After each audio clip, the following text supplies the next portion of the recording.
Ya kalau kembali ke impeachment, ya sebetulnya kalau kita melihat era pertama kali Presiden Jokowi terpilih, saya masih ingat ya, waktu itu kan dari PDIP sendiri kan melontarkan isu semacam interpelasi, hak interpelasi. Masih ingat ya?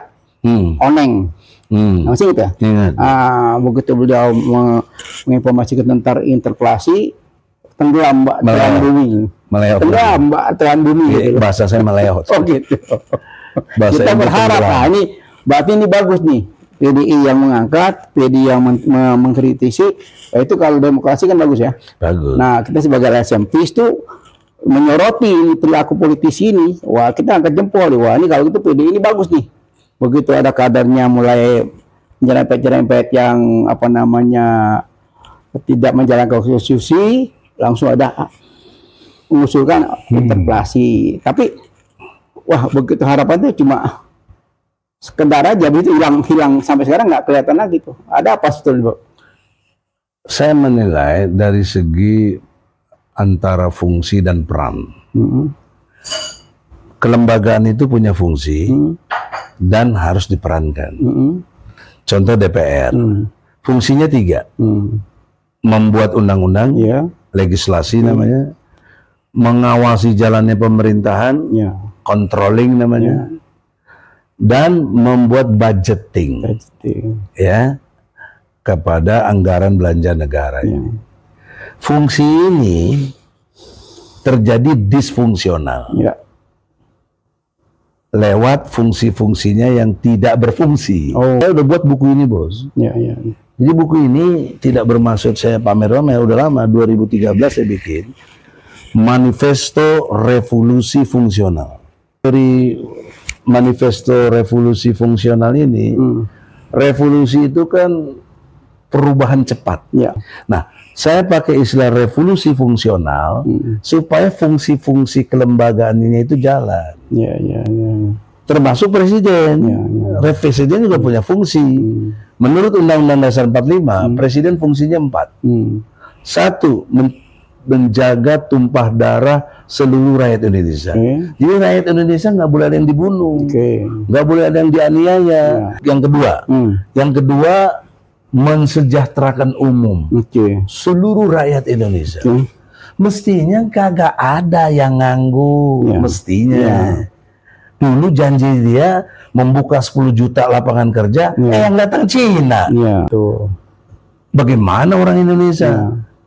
Ada bagi sangat banyak, makanya saya ingin terangkan bahwa secara fungsi presiden sudah disfungsional. Makanya itu yang ketiga, Bos, supaya kita nggak terpotong, mencerdaskan kehidupan bangsa. Nah, pertanyaan seriusnya, bagaimana bangsa dicerdaskan? Dengan peristiwa anaknya dimajuin ke MK, itu kan membodohi rakyat. Gitu. Ini kan berarti peran presiden tidak mencerdaskan. Bahkan dalam membandingannya tidak mampu dia. Untuk membangun IKN, dia kenapa ditanya pakai tenaga asing? Ya masa mau kayak SD Impres, kembali lagi ke itu serius loh sebenarnya. Ujian tidak mencerdaskan. Ujian buat partai politik, ya. Ya ini kan jelas-jelas ya. Ada satu lagi, Bos, biar tuntas. Satu lagi. Sebagai presiden harus ikut menjaga ketertiban dunia, harus jaga, nggak boleh dunia ini nggak tertib gitu. Makanya kemarin dia sok-sokan juga kan, mau nyelesain Ukraina dengan Rusia. Lu siapa itu?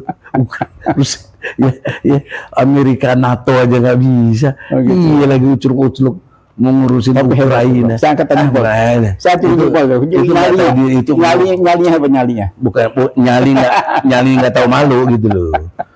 Karena nggak sesuai dengan fungsi, bahwa sekarang terjadi disfungsional terhadap fungsi kelembagaan. Kembali lagi jangan terus belagu-belagu gitu.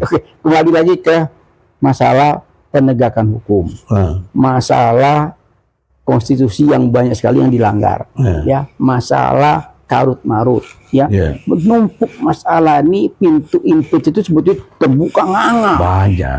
Itu yang saya bilang, makanya tidak ada revolusi fungsional. Oke, sebagai bangsa. Mungkin tidak di last minute. Ini kembali last minute. Sangat mungkin. Nah, itu yang Sangat mungkin kalau ada perannya yang difungsikan. Ya, itu. Makanya saya himbau Ibu Mega yang terhormat. Sekali lagi Ibu Mega yang terhormat. Anda yang bisa lakukan ini. Karena Anda mayoritas di parlemen. Yang antum udah perjuangkan dulu dari 3/4 menjadi berapa? 2/3. 2/3 itu kan 10 tahun lalu.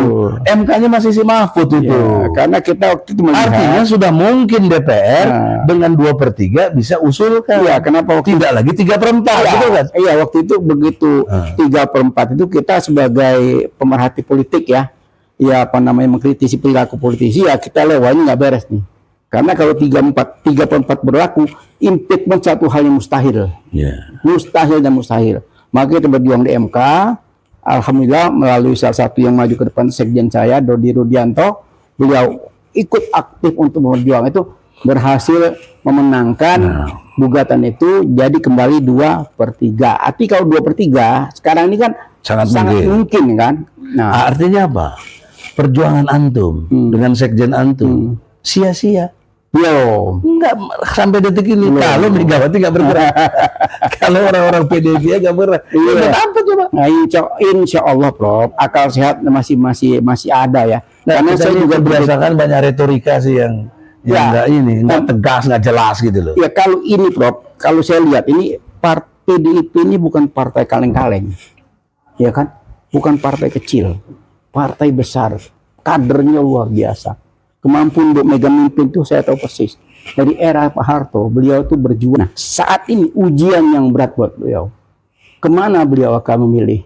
Apakah memilih menyerah atau menegakkan kebenaran? Itu maksud beliau itu Mega. Ya, gitu loh. Karena ujian saat ini, apabila beliau masih berdiam diri dengan suasana kondisi seperti ini, ya maka dalam hal ini saya ikuti teori antum. Beliau di sini Mega. Saya tambahkan Mega cuma jangan sendiri. Mega punya anak buah, ada menteri-menteri yang semua dari PDIP, ada anggota DPR yang lebih dari 100-an kursi dipegang oleh PDIP. Kenapa ini tidak difungsikan untuk impeachment Jokowi? Udah mulai, Prof. Peduli itu betulnya yang itu Jokowi. Ya udah, kalau mau jelas fokus sekarang usulan kita nih, podcast antum nih, YouTube khas dan peace-nya ini dengan rasa peace, dengan rasa damai. Memfungsikan fungsinya. Mega ketua partai, partai berkuasa, presiden petugas partai, cabut mandatnya. DPR-nya perintahkan impeachment, menteri-menterinya mundur. Selesai Jokowi itu. Oh gitu ya. Selesai, gampang jadi ya. Gampang sekali. Cuma masalahnya susahnya ini ada hal-hal yang mereka kelemahannya dari Ibu Mega yang dipegang oleh Jokowi. Nah, ini yang orang belum banyak tahu.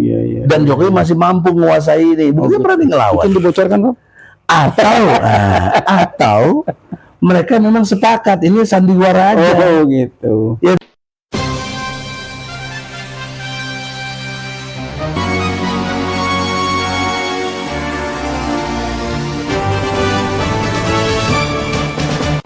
Jangan lupa ya di subscribe, like, comment, share, dan tekan tombol loncengnya. Bismillahirrahmanirrahim. Assalamualaikum warahmatullahi wabarakatuh. Waalaikumsalam warahmatullahi wabarakatuh. Prof, sehat, Prof? Sehat, alhamdulillah. Masya Allah. Selalu kita begini. Atas Makin, izin Allah. Tanpa izin Allah nggak mungkin ketemu. Makin ganteng aja nih. Alhamdulillah. Ya dari dulu kita begini, Pak. Iya, suasana politik rame, antum makin ganteng nih. Allahu Akbar. Masya Allah, Masya Allah, Masya Allah. Iya, jadi di pemilu ini Subhanallah, Subhanallah, Subhanallah. kita nikmati ya, semacam pesta demokrasi. Tapi di sana sini masih ada yang ramai ya, tarik menarik, dorong mendorong, sandra menyandra, nggak habis-habis ini. Gimana lo kayak gini? Ya, ini kan satu kaitan yang jalin berkelindan gitu. Untuk melihat atau memotret Indonesia ini. awalnya kalau case terus terbaru kan MK. Udah kita sampaikan lah beberapa poin penting untuk itu. Nah, dampak dari itu kan harus berkonsekuensi logis. Ya. Gitu. Nah, konsekuensi logisnya bisa dilihat dari perilaku para pimpinan partai politik. Khususnya PDIP, khususnya. Karena yang sedang mengalami prahara atau problem serius di PDIP kan. Oh ya? Ya itu saya melihat begitu. Ada apa dengan PDIP ini? Bukankah partai terbesar? Iya terbesar. Bisa mengusung sendirian. Iya itu menarik. Tapi dalam fakta Bu Mega nggak dianggap sama Jokowi. Oh ya? Kalau pikiran kita yang dari luar. Kacamata luar. Kacamata luar. Kenapa nggak dianggap? Kan Jokowi sudah dijelaskan berkali-kali menjadi petugas partai sejak awal. Nah, sebagai petugas partai kan tidak boleh ada pilihan lain kecuali nurut. Oh gitu. Nah, Seyogyanya betul. seyogyanya. Tapi realita? Nah realita Jokowi menunjukkan ketidaknurutannya gitu. Oh gitu. Apa yang sih Prof? Ya, dalam hal menetapkan anaknya untuk ikut jadi cawapres. Enggak, kalau soal anak sih biasa, Prof. Iya, itu Jadi, biasa. hampir semua kalau kita lihat semuanya anak seperti contoh ya, SBY kepengen anaknya jadi capres atau cawapres. Terus Golkar juga sama, kepengennya ketemu jadi capres atau cawapres. Lain lagi, semuanya kepengen semua, Prof. Ada bedanya. Oh gitu. Bedanya kalau kita ngacu ke Amerika, karena beberapa cebong-cebong saya lihat membandingkannya Amerika. Oh ya, jauh banget. Maksudnya George Bush. Oh iya. Ada George Bush Junior. Oh. Kan nggak apa-apa katanya. Oh gitu. Kan anak muda. Oh. Gitu. Itu kan blow on. Oh gitu. Kenapa blow on? Ya George Bush ada jeda. Ada Bill Clinton. Jadi George Bush itu tidak lagi berkuasa memunculkan anaknya. Iya. Flashback ke belakang, Indira Gandhi, Mahatma Gandhi udah meninggal. Sebut lagi mana? Nggak ada yang selagi menjabat anaknya dipromosikan, Oh gitu ya. dicawe-cawe. Itu fenomena baru nih Prof, menarik. Abad-abad terkini. Ya, saya konsisten dengan analisa saya ini konsep tidak tahu diri juga. Oh, gitu. Tidak tahu diri, tidak konsisten Oh, gitu kepada ya. undang-undang. Oh, kayaknya. Nah ini kan jelas-jelas dia menyatakan diri mau cawe-cawe dan terbukti anaknya dimajuin sejak dia masih berkuasa presiden. Logika terbalik sederhana, Habib, Khas, Peace dan coba. Apabila Gibran bukan anak Jokowi yang presiden, apa bisa dia jadi kayak begini? Ya memang kalau kita melihat untuk ke belakang. Udah pastilah jawabnya nggak bisa. Iya, Gitu. contoh ya. Contoh sederhana pada saat mau jadi wali kota pun itu kalau bukan cawe-cawe juga nggak jadi Iya, kan. makanya. Ini fakta sejarah ya. Nah, gitu. Gitu. Dan juga kaitan dengan SBY. Katanya di SBY, enggak. SBY sudah nggak menjabat. Dia mempromosi anaknya, ya wajar kalau itu. Oh gitu ya. Yang nggak wajar tuh ya begini, masih menjabat, punya pengaruh, punya kekuasaan, punya segala macam resource, dia majuin anaknya. Ada Prof yang lupa, beliau itu kan dari Solo sebagai pengusaha mebel, komunitasnya juga terbatas. Ini informasi ketahuan saya dapat dari saya dapat tokoh ya. Nah, beliau itu dengan komunitas terbatas, tidak ada pengalaman di pergaulan nasional, tiba-tiba muncul menjadi wali kota, itu kan kejutan besar. Naik lagi sebagai gubernur, wah tambah lagi 2 kali periode sebagai presiden, itu suatu prestasi yang sangat luar biasa dan itu banyak orang terkagum-kagum gitu loh. Itu bukan prestasi. Bukan? Bukan. Oh. Itu koneksi. Oh koneksi. Karena yang bawa Jokowi ke Jakarta kan Prabowo. Oh gitu ya. Prabowo bersama adiknya Hasim. Oh. Kan kita tahu bos siapa yang biayain kan. Coba bantah Hasim, mau berani nggak bantah dia nggak biayai Jokowi? Dia biayai kok. Betul. Ya hebatnya apa gitu loh. Justru ini proksi namanya. Oh. Bisa juga disebut boneka. Bisa juga disebut tadi jongosnya dari partai, jongosnya dari ini. Tapi yang justru jadi aneh, Prabowo yang bawa Jokowi ke Jakarta, jadiin gubernur ya, dan membiayainya. Sekarang Jokowi yang jadi bosnya Prabowo. Kalau itu agak aneh. Sekaligus bosnya Mega juga. Anomali. Sekaligus bosnya Mega juga. Sekarang jadi bosnya Mega. Oh ya. Nggak bisa enggak. Maka sekarang cara analisisnya, saya tidak mau pakai pisau, tapi pakai nuklir analisis. Kalau pisau udah kebanyakan. Oh, dahsyat ini. Ya, nuklir analisisnya adalah lihatlah perilaku Mega. Kalau masih membiarkan Jokowi tidak di-impeachment gitu ya, atau tidak dicabut mandatnya sebagai petugas partainya itu, ini main-main. Oh gitu. PDIP main-main. Ukurannya apa, Prof? Ya ukurannya tidak serius dong. Karena ada satu kasus kaitannya Budiman Sujatmiko keluar masuk Gerindra langsung dipecat. Oke. Nah, kenapa si Gibran enggak? Kenapa Jokowi enggak di-impeachment? Kan nggak boleh dalam politik dan hukum itu tidak equal. Tidak boleh tidak adil. Hukum itu harus muatannya 3. Ada kepastian, ada manfaat, ada keadilan. Nah, dari segi 3 fungsi hukum ini, Megawati ditantang oleh fakta. Berani nggak impeachment Jokowi? Kalau nggak berani, itu pasti ada main. Ada apa mainnya, misalnya komit Puan Maharani jadi MPR nanti. Harus ke sana larinya. Jadi ada macam lobby di belakang layar ya? Puan sudah pernah jadi Menko. Lobby di belakang layar.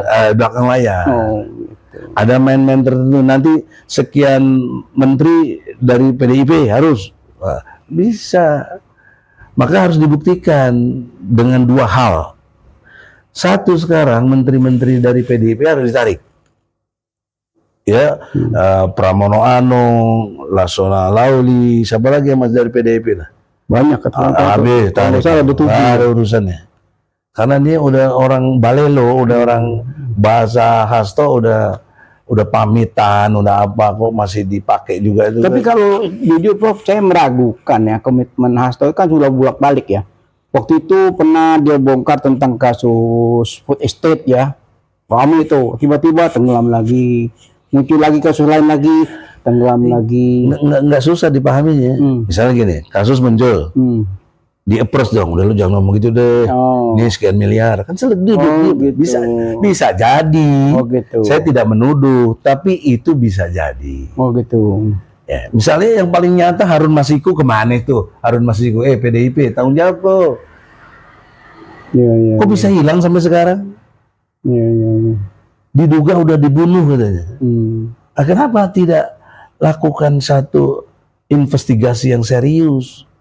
Kemudian jadi DPO yang serius. Kembali punya BIN, punya polisi, punya TNI. Kau nggak nyari satu orang ini, kau nggak bisa, kan nggak masuk akal, bos. Dulu ingat nggak terorisme tuh?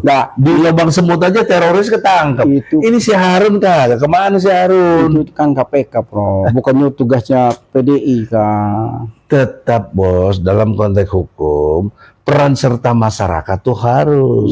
Apalagi asal usul si Harun ini dari PDIP.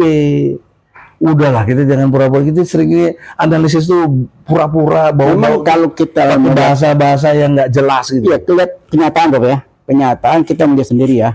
Ini era 2024 ini menjelang 2024. Kegaduhan ini kan udah dari lama ya. Jangan lama kan, dari 2021, 2022, 2003 terus ini terus bergulir nih tentang politik sandra. Kan ini kan terjadi nih. Sandra menyandra, ada kasus korupsi, ada kasus ini. Beberapa ketua umum partai itu tidak bisa buat apa-apa karena untuk informasi Rizal Ramli itu kalau orang yang tersandra kan gampang dikendalikan. Contoh apa yang dikatakan Luhut kepada Rizal Ramli kan, kalau kita mau ini ya orang-orang bermasalah itu harus dipelihara gitu. Nah, apa salah satu ikut dipelihara juga itu? Udah dipastikan begitu. Udah dipastikan. Jangan masih dulu lah, masih ada uji coba nih. Nggak mesti secara keilmuan. Keilmuan. Karena ilmu hukum itu pasti, bos. Gitu ya. Dan punya logika yang kuat. Hukum itu diambil dari basisnya fakta. Kemudian fakta itu disebut peristiwa hukum. Yang kedua, data. Data itu dokumen, berkas, dan lain-lain yang mendukung fakta. Nah, dari fakta dan data, baru gunakan logika. Jadi pasti. Nggak mungkin enggak. Jadi bisa diduga gitu loh. Jadi kenapa kita bisa menduga? Karena berdasarkan fakta dan data. Jadi gini Pak, kalau Gitu. Jadi sampai di sini jelas dulu supaya kita ini ngomong nggak ngaco, bukan kebencian, tapi ilmu gitu loh. Bahwa yang antum analisis tadi faktanya begitu, datanya memang ada, maka logika kita menyatakan ini nggak benar gitu. ya kalau kembali ke impeachment, ya sebetulnya kalau kita melihat era pertama kali Presiden Jokowi terpilih, saya masih ingat ya, waktu itu kan dari PDIP sendiri kan melontarkan isu semacam interpelasi, hak interpelasi. Masih ingat ya? Oneng. Masih ingat ya? Ingat. Begitu beliau menginformasikan tentang interpelasi, tenggelam mbak telan bumi. Meleot. Tenggelam mbak telan bumi. Gitu. Bahasa saya meleot. Oh gitu. Bahasa Kita Ibu berharap, tenggelam. nah ini berarti ini bagus nih. PDI yang mengangkat, PDI yang mengkritisi, ya itu kalau demokrasi kan bagus ya. Bagus. Nah kita sebagai LSMPs itu menyoroti perilaku politisi ini, wah kita angkat jempol, wah ini kalau gitu PDI ini bagus nih.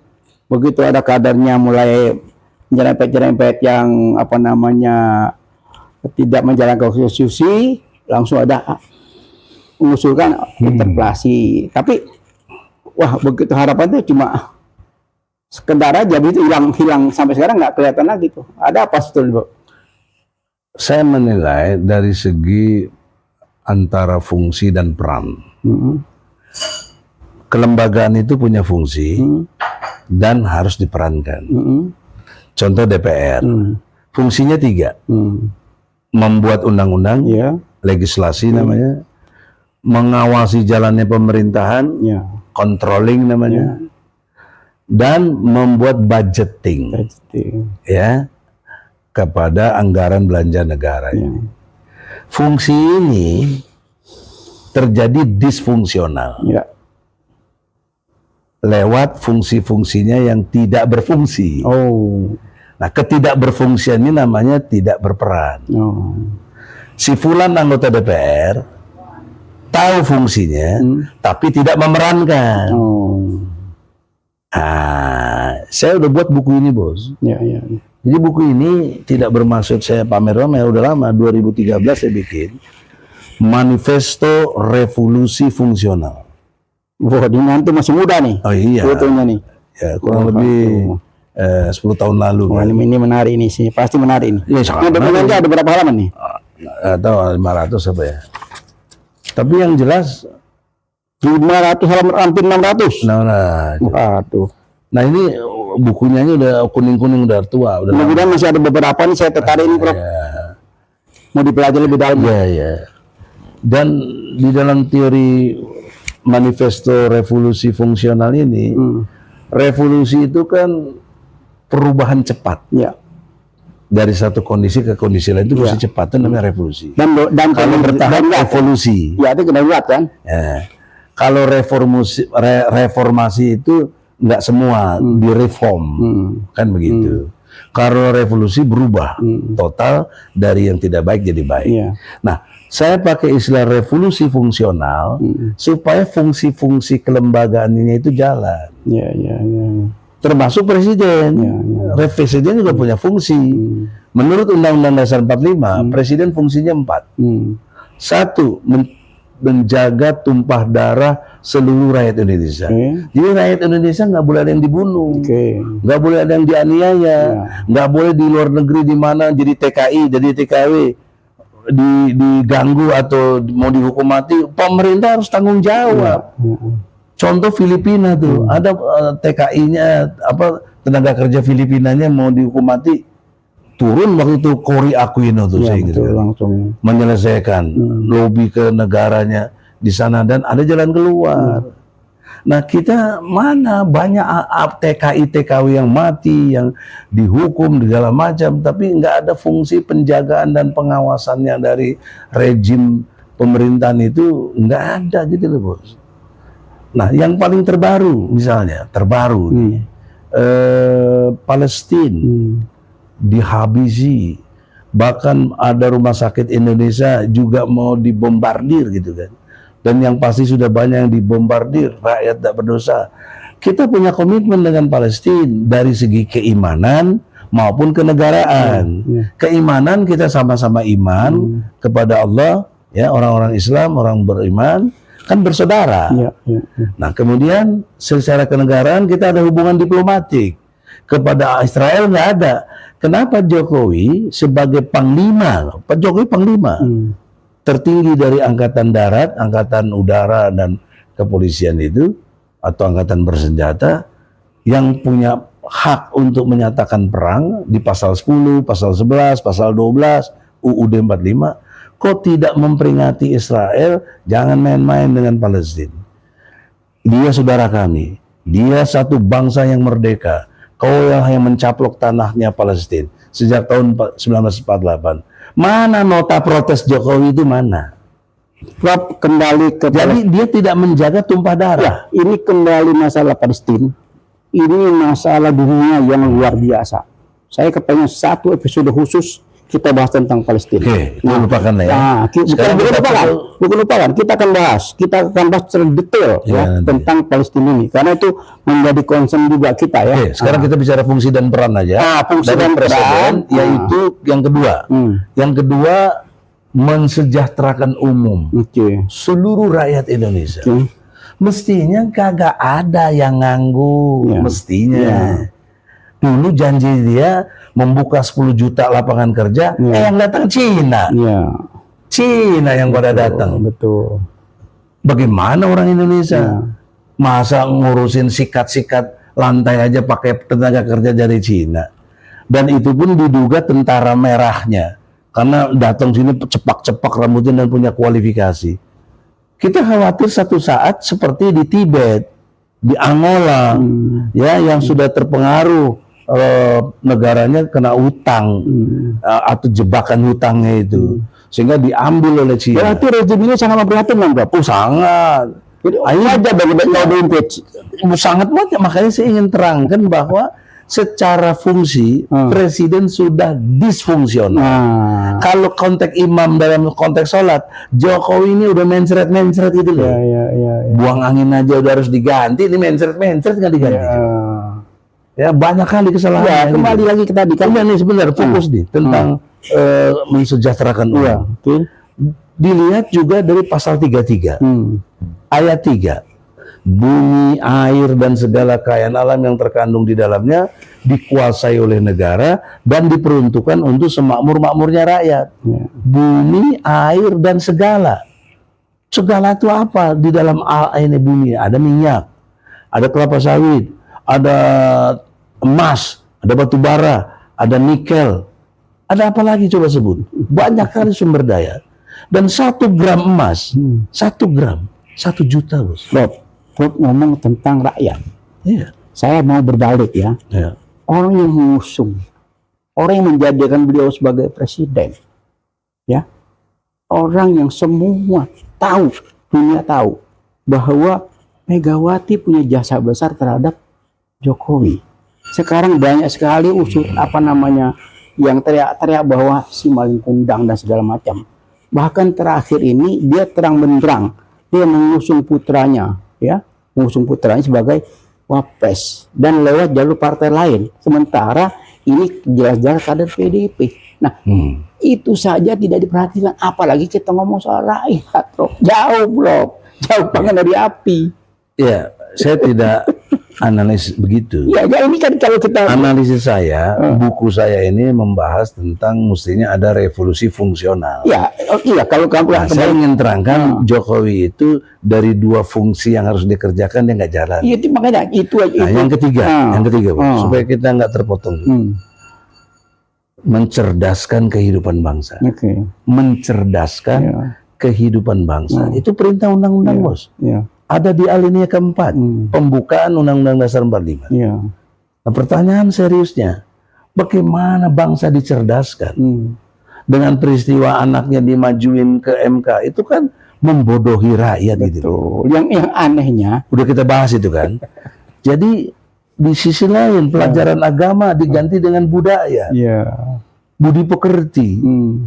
Ini membahayakan generasi ke depan. Hari ini dan akan datang itu jadi masalah serius. Anak didik tidak lagi nanti seperti yang tadi Quran sudah kita bacakan, anak-anak menjadi tidak sopan sama orang tua. Sama kayak di dunia barat, pakai panggil bapak aja you nggak ada masalah. You. Coba ya. Coba kalau di sini abah dipanggil you, gondoknya setengah mati. Oh gitu ya. Ini kan soal akhlak, soal pendidikan. Tapi kita nggak dicerdaskan ke arah itu. Bahkan sedihnya saya itu tadi, saya pernah mendengar tentang penelitian di Melbourne University bahwa 75% tidak sholat. 73% rakyat Indonesia tidak bisa baca Quran. Ini kan berarti peran presiden tidak mencerdaskan. Bahkan dalam membanding aja tidak mampu dia. Untuk membangun IKN, dia kenapa ditanya pakai tenaga asing? Ya masa mau kayak SD Impres? Ada yang nggak paham tuh SD Impres itu. Kembali lagi ke itu serius loh sebenarnya. Ujian tidak mencerdaskan. Ujian buat partai politik, Dok ya. Ya ini kan jelas-jelas ya. Ada satu lagi bos, biar tuntas. Satu lagi, sebagai presiden harus ikut menjaga ketertiban dunia. Harus jaga. Nggak boleh dunia ini nggak tertib gitu deh. Makanya kemarin dia sok-sokan juga kan mau nyelesain Ukraina dengan Rusia. Lu siapa itu?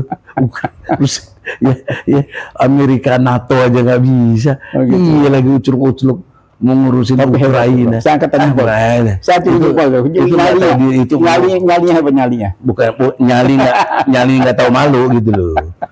Karena nggak sesuai dengan fungsi. Kalau nyali boleh ya kan, kita lihat sampai ke suasana perang, dia nyampe ke Ukraina, nyampe ke Rusia itu kan. Itu mah dia udah, kenapa dia berani? Karena dia udah tahu pasti dijaga. Oh gitu ya. Kalau enggak coba jangan pakai protokol presiden. Mana berani. Oh, gitu. Udahlah kita jangan digoblok-goblokin. Kembali aktivis tahu betul gitu loh. Sekarang saya lebih fokus tentang sandra menyandra ketua umum partai. Ya kan?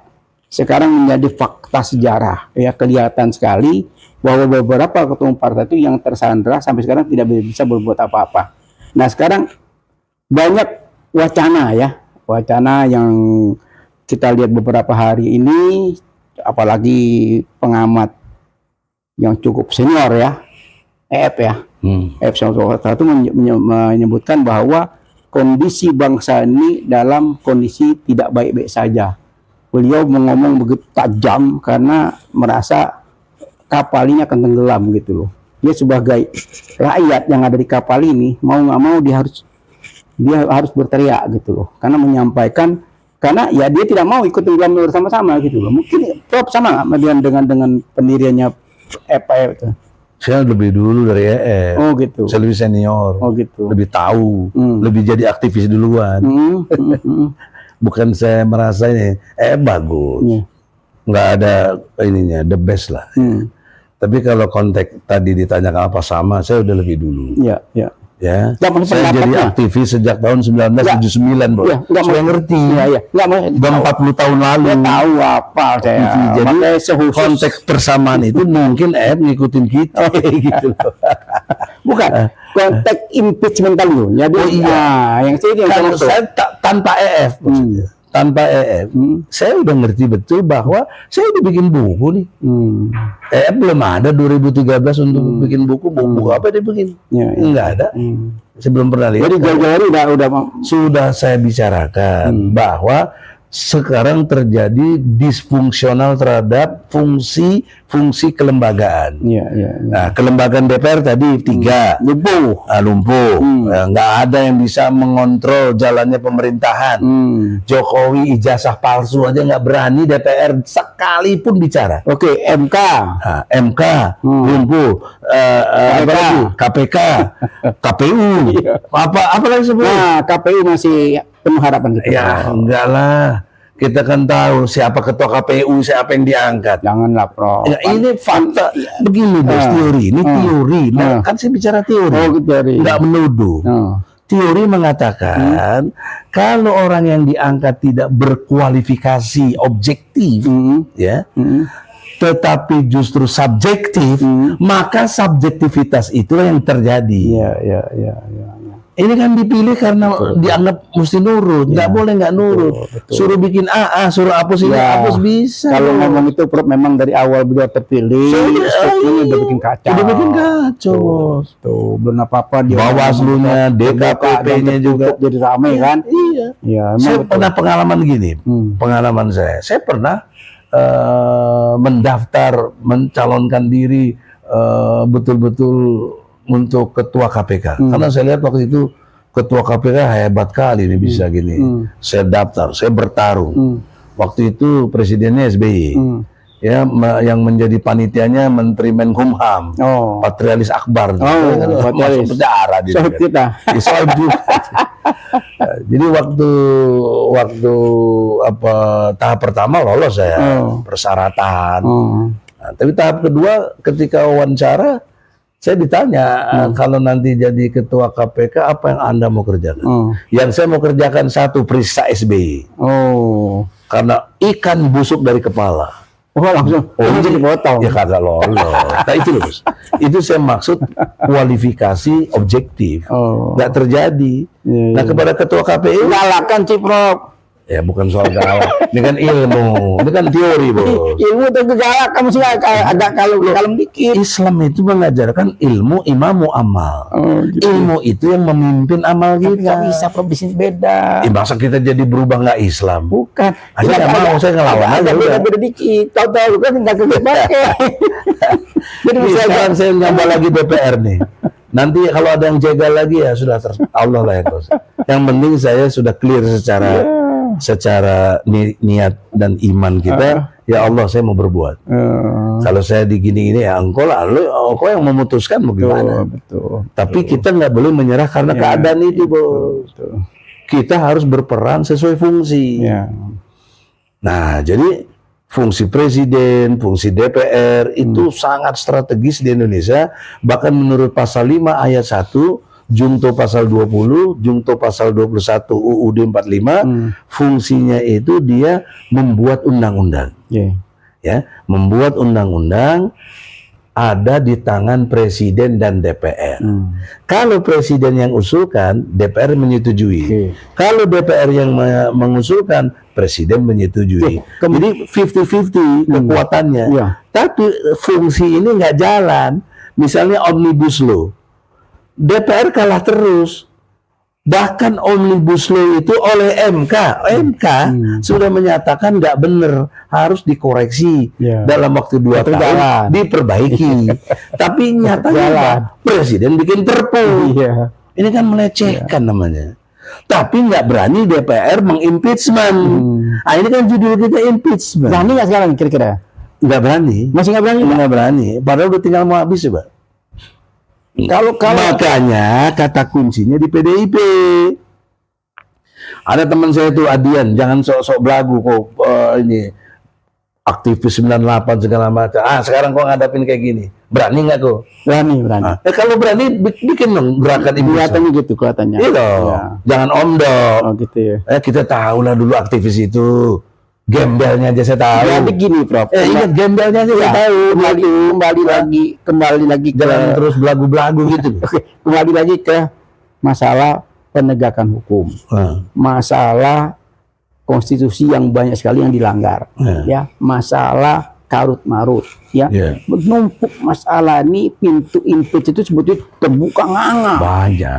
Itu yang saya bilang, makanya tidak ada revolusi fungsional. Kan tadi udah tahu revolusi itu perubahan cepat. Cepat apa yang harus diubah? Fungsinya. Saya tidak ingin revolusi berdarah-darah. Saya tidak ingin ada kerusuhan. Saya tidak ingin ada hal-hal yang sifatnya negara kita ini menjadi tidak produktif sebagai bangsa. Mungkin tidak di last minute. Ini kembali last minute. Sangat mungkin. Nah, itu sangat mungkin kalau ada perannya yang difungsikan. Itu. Makanya saya himbau Ibu Mega yang terhormat. Sekali lagi Ibu Mega yang terhormat. Anda yang bisa lakukan ini. Karena Anda mayoritas di parlemen. yang antum udah perjuangkan dulu dari 3/4 menjadi berapa? 2/3. 2/3 itu kan 10 tahun lalu.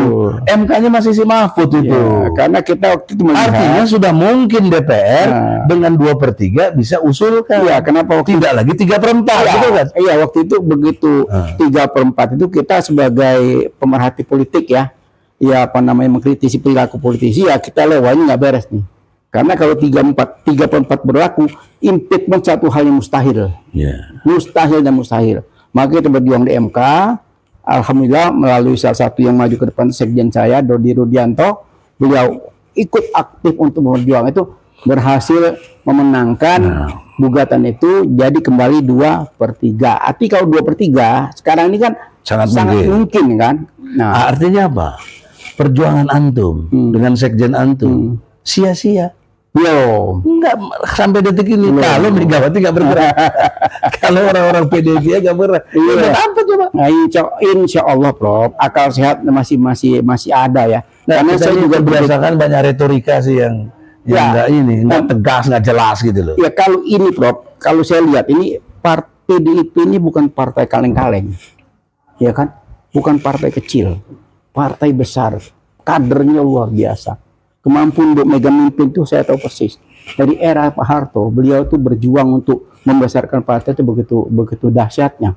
Nah, saat ini ujian yang berat buat beliau. Kemana beliau akan memilih? Apakah memilih menyerah atau menegakkan kebenaran? Itu maksud beliau itu Mega. Ya, gitu loh. Karena ujian saat ini, apabila beliau masih berdiam diri dengan suasana kondisi seperti ini, ya maka dalam hal ini saya ikuti teori antum. Beliau di sini Mega. Saya tambahkan Mega cuma jangan sendiri. Mega punya anak buah. Ada menteri-menteri yang semua dari PDIP. Ada anggota DPR yang lebih dari 100-an kursi dipegang oleh PDIP. Kenapa ini tidak difungsikan untuk impeachment Jokowi? Udah mulai, Prof. Kalau saya lihat kemarin harus ke situ arahnya. Sudah arahnya. Kalau nggak omong kosong lah. Ya, karena sudah pasti main-main aja kok. Nipu-nipu rakyat. Ya, yang selama ini kita juga baru terkaget-kaget ya, bahwa kita sebenarnya udah tahu ini keinginan rezim ini mau 3 periode dengan segala macam cara, kembali Undang-Undang 45, terus penundaan pemilu dan lain sebagainya, sebagai mencegah menjegalan supaya tidak bisa maju, pemilunya supaya ditunda. Itu kita sudah hafal ya, udah hatam ya, kita udah hatam ngikutin semua. Ya sekarang pembicaraan kita mau kemana nih? Iya itu dia jelas. Iya itu tiba-tiba tutup aja podcastnya nggak jelas. Iya kembali ke impeachment tadi. Nah kembali ke impeachment tadi tiba-tiba Astok ngomong, wah ini 3 periode itu sebetulnya yang itu Jokowi. Ya udah kalau mau jelas fokus sekarang usulan kita nih podcast antum nih YouTube khas dan peace-nya ini dengan rasa peace, dengan rasa damai, memfungsikan fungsinya. Mega ketua partai, partai berkuasa, presiden petugas partai, cabut mandatnya. DPR-nya perintahkan impeachment, menteri-menterinya mundur. Selesai Jokowi itu. Oh gitu ya. Selesai, gampang jadi ya. Gampang sekali. Cuma salahnya susahnya ini ada hal-hal yang mereka kelemahannya dari Ibu Mega yang dipegang oleh Jokowi. Nah, ini yang orang belum banyak tahu. Dan Jokowi masih mampu menguasai ini. Mungkin berani ngelawan. Mungkin dibocorkan kok. Atau mereka memang sepakat ini sandiwara aja. Gitu. Ya tuh. Yang nanti tuh yang penting yang menang itu Ganjar misalnya. Yang kasihan Prabowo PHP aja dari dulu kita bilang dapat PHP aja. Kalah lagi dia. Karena kalau nanti si Gibran yang nggak bisa memenuhi syarat ya nggak bisa dong dia nyapres. Bisa ganti. Ya kalaupun ganti sama siapa? Ada banyak masalah lagi. Banyak berebut. yang nanti mau jadi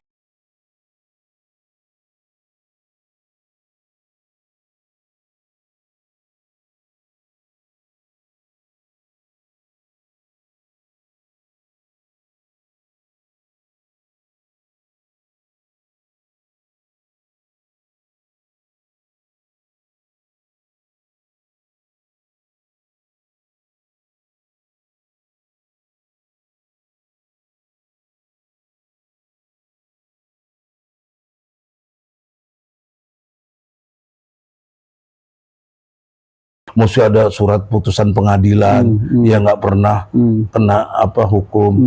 Nah mereka si Ahok udah dihukum jadi komisaris Pertamina coba.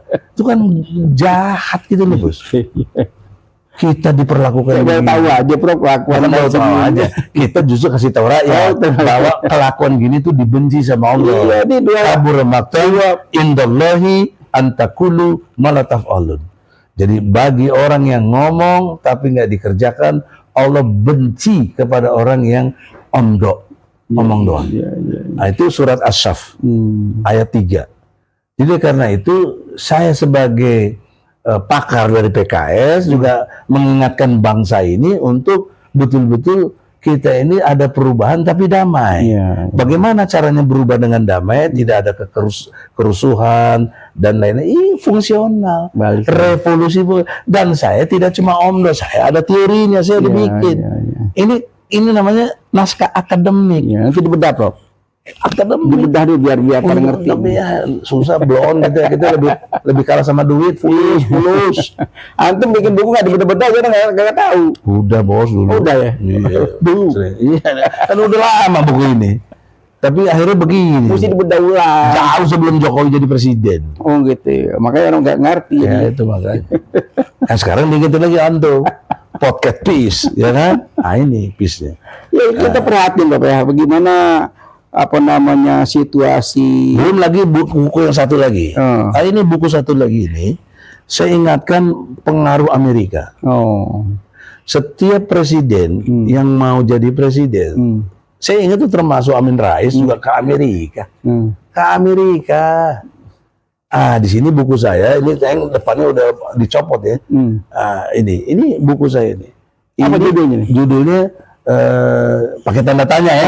Jangan salah, ini udah dipersoalkan dulu. SBY anti Yahudi, tanda tanya. Tanda tanya. Jadi saya perankan bagaimana Yahudi menguasai Indonesia ini. Masya Allah, Masya Allah, Masya Allah. Menarik. Singkatnya begini, Bos.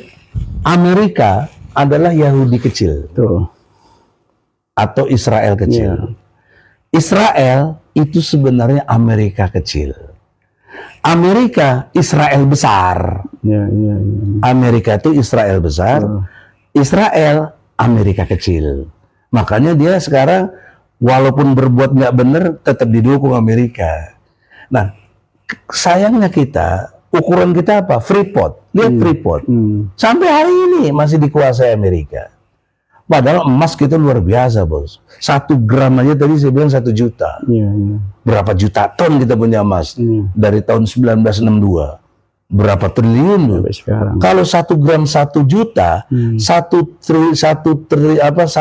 ton itu berarti 1 juta gram. Kalau 1 juta gram kali 1 juta kan 1 triliun, Bos. Berapa juta ton? Saya ini punya kualifikasi untuk itu. Saya doktor dalam bidang pengelolaan sumber daya alam dan lingkungan. Dari IPB, bukan ECEC, IPB. Masya Allah, Masya Allah. Saya lebih senior dari SBY. SBY IPB juga, tapi saya lebih dulu lulusnya, doktornya. Saya sekelas sama itu, Menteri Lingkungan Hidup. Ngomong-ngomong sekarang. Lingkungan Hidup. Berapa usia sekarang nih? Ya 64. 64. Maksudnya lebih tua saya dong. Iya dong. Ya udah jelas dong. Apa sudah 12? 64, 66, sisi 2 tahun aja. Ya kalau 2 tahun setahun mah teman main gundu. Gitu. Ya kan? Kembali lagi ke kondisi terkini bangsa ini, ya, yang sangat memprihatinkan. Ya, selain impeachment, ya, mungkin Prof punya gambaran apa kira-kira solusi terbaik bagi bangsa ini? Yang terbaik konsep tahu diri. Jokowi mengundurkan diri. Nah, itu yang saya tunggu-tunggu tuh. Orang boleh nggak suka sama Soeharto, tapi dalam hal ini saya suka. Kenapa? Soeharto tahu diri. Dia mengundurkan diri. Itu konsep tahu diri yang luar biasa. Saat itu dia masih berkuasa, dia masih bisa perintah TNI, dia bisa perintah polisi, dia masih bisa apa aja yang dia mau. Dia presiden. Tapi dia nggak lakukan itu. Dia tahu diri. Dia mengundurkan diri. Nah, saya ingatkan Jokowi, kalau Anda tidak tahu diri, Anda dilibas diri Anda plus keluarga Anda. Masya Allah. Itu sunatullah. Apa bukti saya? Lihat di Sri Lanka. Banyak sekali. Lihat Sheshku. Contoh ya. Lihat di berbagai tempat lagi lah di belahan dunia, di Afrika. Ya. Afghanistan, Ya. Bosnia, Iya. Herzegovina, dan lain-lain banyak contoh. Jangan main-main. Jadi dengan rasa hormat, rasa sayang saya sama Anda mengundurkan dirilah. Belum lagi nanti buktiin ijazah palsunya, bagaimana? Jadi paling Jadi- baik supaya smooth ya. Asmo, rakyat baik, rakyat enak, ada permakluman, Iya. ya sudahlah. Jadi Gibran jual martabaknya nanti juga aman gitu. Kalau nggak jual martabak aja nggak aman, susah bagaimana? Rakyat Gitu ya. gondok kok. Jadi- Rakyat dibohongin terus, Iya kan. rakyat dicipoin Karena terus. dimanapun juga bangsa ini bangsa besar, penduduknya juga banyak. Ya makanya saya Harus ngomong terselamatkan. begini dengan cinta kasih, Terima kasih. dengan rasa hormat, Ya, ya. bukan kebencian. Apalagi saya mendengar, seperti Anton bilang kan, ini kenapa Gibran naik karena Ibu Iriana tersinggung, Oh. katanya. Katanya lah. Bisa benar bisa enggak, tersinggung pada Ibu Mega karena si Jokowi sering dihina-hina. Oh. Nah, sekarang dia ingin buktikan dengan Gibran nih, lu mau apa lu? Oh gitu. Ya. Kira-kira begitulah. Oh ya. Kurang lebih. Kalau nggak bener ya bantah aja. Oh, gitu. Nggak bener, udah jangan kita dilaporin polisi. Oh, gitu. Gila itu. Namanya informasi. Tapi sekarang juga udah nggak, Prof. Jadi kelihatan terakhir-terakhir ini ya, sejak Kapolda baru nih, kalau dulu kan laporan. Ada lagi informasi. Oh. Kenapa Prabowo mau bawa Gibran? Karena dia diancam dengan gugatan yang umur 70. Oh. Kalau presiden lebih dari 70 nggak boleh. Nah, kalau itu dikabulkan kagak bisa ditabrak. Jadi terpaksa dia terima Gibran. Oh gitu. Kayak Jadi begitu. bangunnya ke situ. Ya informasikan seliweran gitu. Oh, itu juga. Tapi saya nggak terpengaruh yang gitu-gitu ya. Cuma ini info aja kan. Saya lebih tenang dengan revolusi fungsional tadi. Ya, ya. Konsepnya tahu diri. Ya. Fungsi-fungsi jati dirinya apa. Ya, ya. Perankanlah. Iya, iya, iya. Perankanlah. Kalau bahasa Islam, ijhadu bi anna muslimin. Gue muslim, lo mau apa? Ya, ya, ya, ya. Islam is my way. I don't care what the people say about me. Because Islam is my way. Jadi Islam yang dipakai. Lo mau apa? Kenapa emang? Ya. Salahnya Islam apa? Nggak ada yang salah. Nah, itu sudah saya praktekkan sejak, bukan sekarang, dari zaman mahasiswa. Saya bikin HMI MPO, Majelis Penyelamat Organisasi. Ya, Prof, kalau kembali ke situ kan kita melihat sendiri akhir-akhir Saya ini. ingin memperankan diri saya sebagai mahasiswa. Apa mahasiswa perannya itu? Idealisme.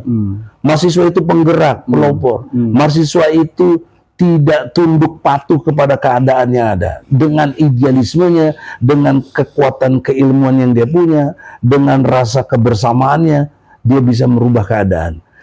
Tiap-tiap gerakan yang saya perhatikan, mahasiswa kalau udah bergerak pasti ada perubahan. Kedua, militer. Militer kalau udah bergerak, mau apakah mau kudeta, mau apa, pasti ada perubahan. Ya, ya. Yang ketiga, buruh. Buruh kalau udah bergerak, betul-betul serius, buruh yang nggak juga kena disuap, karena buruh juga banyak kena disuap.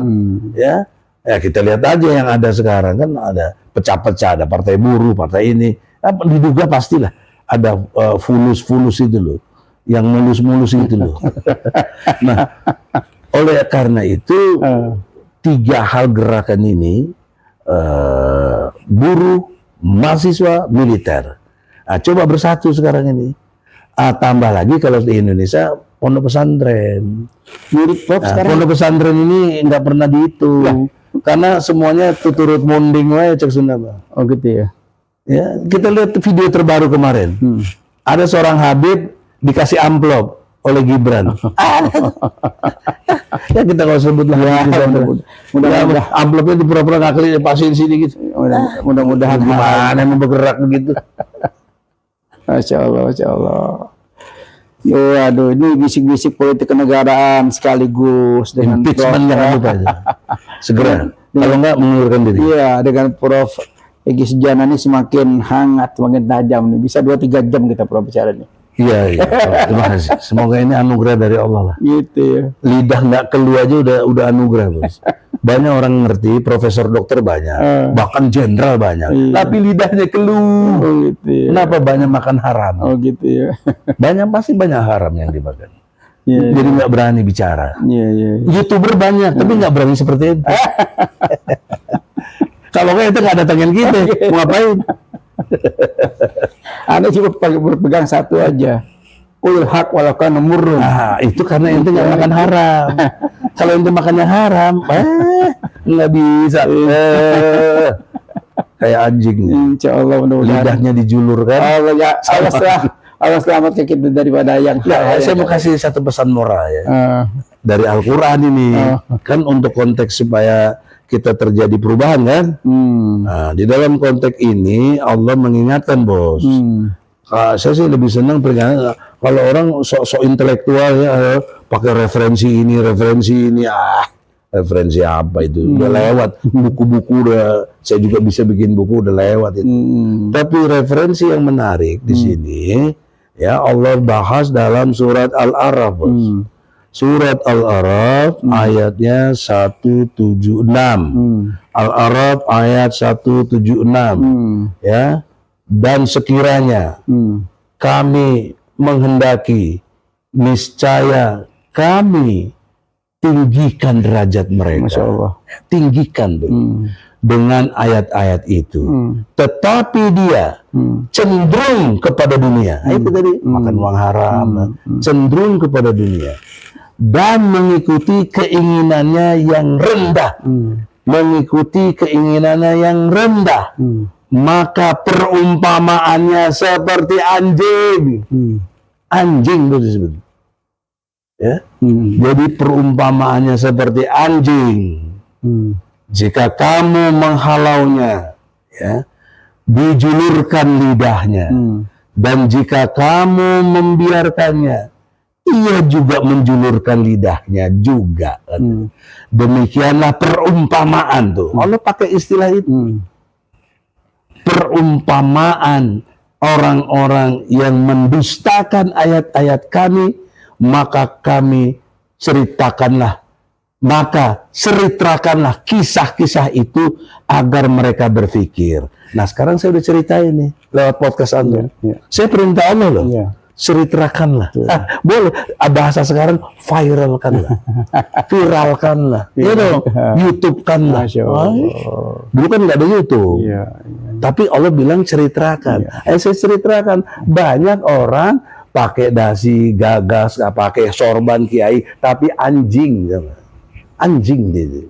Masya Allah, Masya Allah. Ngeri bos. Bukan saya ngata-ngatain dia anjing ya. Bukan. Ini Quran. Ya. Lo nggak suka bantah. Perumpamaan orang. Ya, bantah. Nggak benernya di mana. Saya tidak menafsirkan Quran. Saya baca Quran aja. Kok anjing gitu loh. Sementara anjing sering jadi kalimat untuk menghina orang. Anjing lu, apa lu ya. Dia teman saya yang sering anjing lo itu sering tuh saya dengar. Nggak usah saya sebut namanya. Tapi teman baik saya dia. Nah, saudara-saudara, tidak bermaksud menggurui, tapi ini Al-Quran. Iman kita harus beriman kepada Al-Quran ya Pak ya. Sebelum closing, jadi sudi kiranya bacalah Al-Quran, masuk ke hati pikiran kita, berubahlah dengan revolusi fungsional. Jadi fungsi diri, kalau fungsi diri menurut Al-Quran, ku anfusakum wa akhlikum narum. Itu fungsi diri. Jaga dirimu dan keluargamu. Jaga dari apa? Minimal 3. Jaga akidahnya, jaga ekonominya, jadi kita nggak keleleran, keluarga kita nggak jadi peminta-minta, nggak jadi beban orang lain, dan jaga silaturahmi. Kayak begini. Malah Allah akan tambah rezekinya. Kan begitu. Betul. Tapi orang kan nggak fungsional, banyaknya disfungsional. Ini nanti mau dicetak lagi, insya Allah ada gunanya.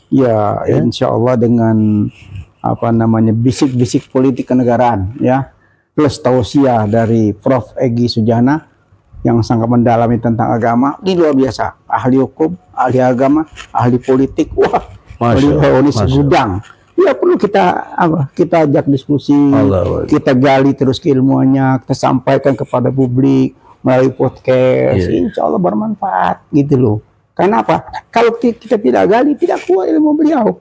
Kita gali terus, kita gali bermanfaat buat bangsa dan negara sebagai proses pencerahan ya. Kembali impeachment tadi, kita tidak mengompori. Cuma kalau kita melihat secara konstitusi, negara ini tidak baik-baik saja dan perlu satu tindakan ekstra ya yang harus dilakukan sehingga bangsa ini tidak terpecah belah oleh syahwat politik ya, segelintir orang yang ingin berkuasa, bak Fir'aun ya, Fir'aun itu kan kepengen menguasakan seumur hidup kan, tidak ada batas-batasnya. Tapi mereka lupa bahwa usia dan waktu itu hanya milik Allah. Ya. Tidak Malah diingatkan dalam akhlak Islam, umur kita batasnya tadi kan 40 kan. Nah, kemudian ada tambah lagi 10 tahun, 50 tahun tuh sudahlah. Masa-masa dulu yang nggak benar jangan lagi diulangi. Ya.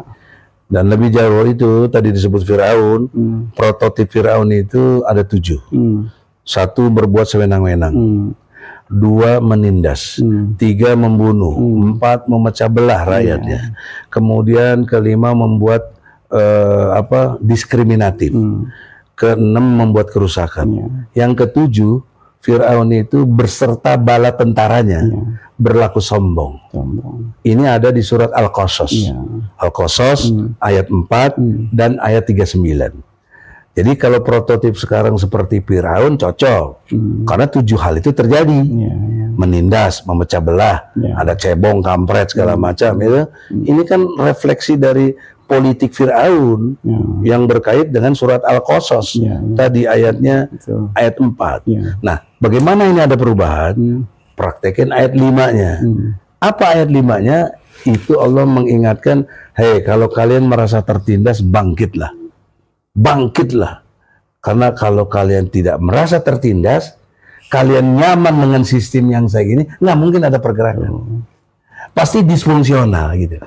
Disfungsional. Allah tidak akan merubah nasib bangsa Satu itu. kaum, kalau kaum itu sendiri tidak merubahnya. Itu surat Ar-Ra'd. Ar-Ra'd ayat 11. Itulah perlunya kita bisik-bisik ini.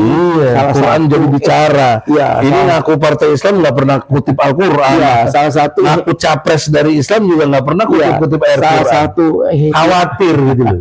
Bagaimana gitu? Salah satu ikhtiar kita membuat bisik-bisik ini untuk penyerahan politik. Prof ya? Iya. Alhamdulillah. Dan kelirnya lagi saya ngutip Al-Quran dianggap politik identitas. Enggak, insya Allah itu semua segelintir orang tuh. Jadi luar biasa bisik-bisik ini. Kita berterima kasih banyak dengan waktunya Pak Diana. Bermudah bermanfaat kita buat semua. Jangan lupa. Jangan lupa doakan kita juga, semoga kita panjang umur, sehat walafiat. Wabillahi taufik wal hidayah. Wassalamualaikum warahmatullahi wabarakatuh. Waalaikumsalam. Hasan Peace Channel bermanfaat buat bangsa dan negara. Sebagai proses Subscribe and share. Like dulu ya. Ya, like. Thank you. Insyaallah.